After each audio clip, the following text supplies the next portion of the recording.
비상경제 민생회의가 난생 처음으로 생방송으로 진행됐죠. 관련해 경제부 서남빛 기자와 더 자세히 알아보겠습니다. 어서 오십시오. 네. 우선 비공개를 해오던 회의를 공개로 한 이유는 뭘까요? 일단 회의 제목을 보면요. 제11차 비상경제 민생회의입니다. 이번이 처음이 아니라는 그렇죠. 거죠. 불과 2주 전에도 비공개 회의는 있었습니다. 저희도 연속 기획 보도를 했습니다만 고금리, 고환율, 고물가, 이 여파로 인한 경기 침체 상황이 매우 심각한 만큼 대통령실에서도 오늘 회의를 언론에 전격 공개하기로 했습니다.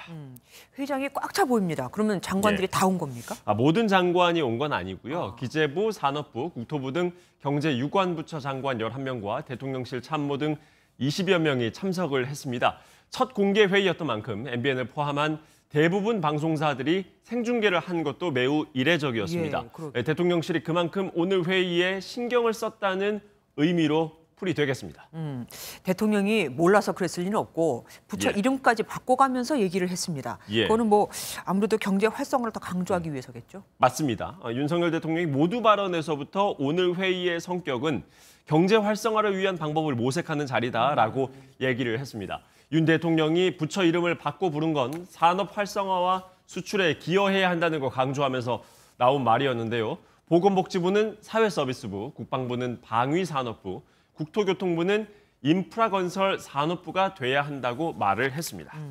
그리고 대통령이 당부한 말이 또 굉장히 인상 깊었습니다. 쇼하지 말라고 했다는데 누구한테 한 말입니까? 장관들한테 한 겁니까? 그렇습니다. 맞습니다. 윤 대통령이 쇼를 연출하거나 이런 건 절대로 하지 말라고 했으니 자연스럽게 진행될 것이라고 말을 했습니다. 쇼하지 말라는 건 현재의 경제 상황에 대한 대응책 마련에 얼마나 고심을 하고 있는지를 보여주기 위해서 사전에 그렇게 특별히 당부를 했던 것으로 보입니다. 쇼하지 말라고 대통령이 언급을 했지만 그럼에도 불구하고 더불어민주당은 자화자찬으로 점철된 80분간의 정치 쇼라고 또 비난을 하기도 했습니다. 그렇습니다. 오늘 가장 주목을 받은 건 부동산 대출 규제 완화였습니다. 전격적으로 대출 규제를 풀었죠. 맞습니다. 윤석열 대통령 당선인이 된 이후부터 계속해서 대출 규제를 완화할 거다라는 얘기는 나왔었죠. 다만 대출 규제를 풀면 집값을 자극할 수 있기 때문에 이걸 건드리지 못하고 있었는데요. 하지만 최근 워낙 금리가 빠른 속도로 오르고 또 부동산 가격 하락세가 이어지면서 지금 시점을 대출 규제를 풀 적기라고 판단을 한 것 같습니다. 그러면 선 기자가 보기에도 오늘 규제 완화가 집값 상승으로 이어질 가능성은 어때 보입니까? 집값 상승으로 이어지지는 않을 것 같습니다. 일단 지금 시중은행에 가서 신규 담보대출을 빌리면 보통 6%, 7% 이렇게 금리가 나오거든요.